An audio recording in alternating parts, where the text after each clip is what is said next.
What is up, guys? It is me, your friendly Nidalee Jungle expert, and today I'm going to go over runes. Runes are pretty important for the jungle. If you don't pick up the correct runes, you will struggle fairly heavily in the jungle. You might be able to still clear safely, but you will not be full health. You will not be in a good position to gank. You won't be able to do a lot of things due to bad runes. And honestly, if you don't have runes at all, you shouldn't be doing Nidalee Jungle. You should be playing like Yi or Nunu or something like that. But we'll talk about that some other time. Let's just go over the runes that I choose. The most important ones that I think are really, really powerful would be the health seals and the armor quints.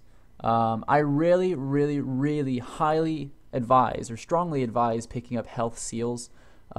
Because that extra health is incredibly important in early ganks, in early 1v1s with the enemy jungler, or if they decide to invade you. And the reason I choose health seals and armor quints and not the other way around is I believe if you pick up health quints and armor seals, you get less health and less armor. I'm not sure. Let me check if I have any health quints.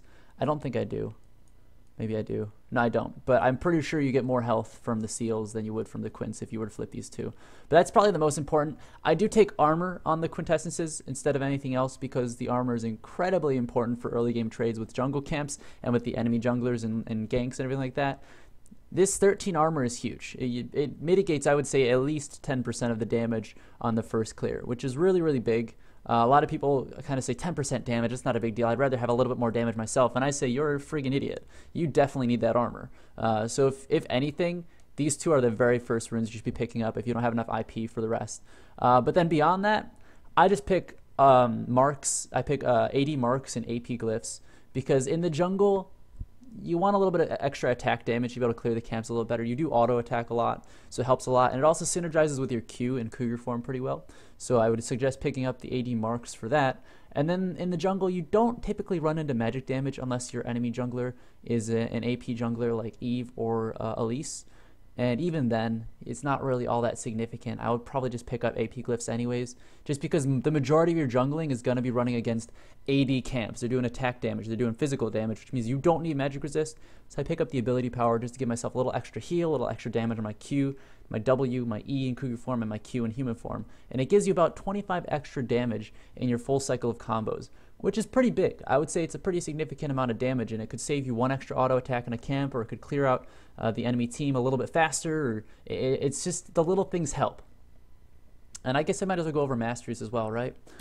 So my mastery page is called I'm a Pussy because Nidalee is a cat and pussycat. So this is my standard mastery page. Just personal preference is the mana regen. You don't have to grab that if you don't want to. This page changes pretty often. Honestly, I should be taking Executioner. Probably drop the Butcher, put that in Executioner. But my standard mastery pages usually go 18-9-3. I could be going 21-9-0, but I prefer the extra 3 mana regen because I do run into a lot of mana issues late game because I don't rush any mana regen. I usually rush a Gauntlet. Which is my only source of mana, which would be a big mana pool, which is great, but once you run out, you're kind of fucked. So I like to have that little extra regen for the early game and for those siege situations. But typically I'll run hybrid, I'll run AD and AP, but then I'll scale into the increased ability power and grab Executioner just because I generally build AP. I very, very rarely build any extra AD, so getting the extra attack damage isn't a big deal. It's not going to really help me all that much. And if I could, I would love to move down to Havoc, but again, just personal preference, I grabbed 3 in the utility. Now in defense, it's a pretty standard defense mastery setup.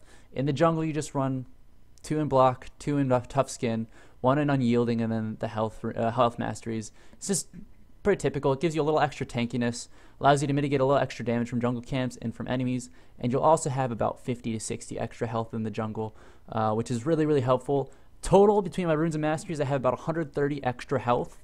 I have a significant amount of extra damage. I would say my damage output is probably 50% stronger. And I have that little extra sustain with the mana. But that's my standard runes and masteries setup. Hopefully that's helpful to those of you that are thinking, what do I run on the masteries for Nidalee Jungle? I generally do run hybrid, just because it's helpful for those early clears. But I will typically build pure AP or build on a more AP line. I won't typically run for any AD. I just like that AD for the early game clear times because early on AP is going to do absolutely jack shit for you. So thank you for watching. Hopefully that was helpful for you guys that were trying out Nidalee Jungle, and hopefully you learned something. Thank you again for watching. Why do I keep saying that? And I'll see you guys later.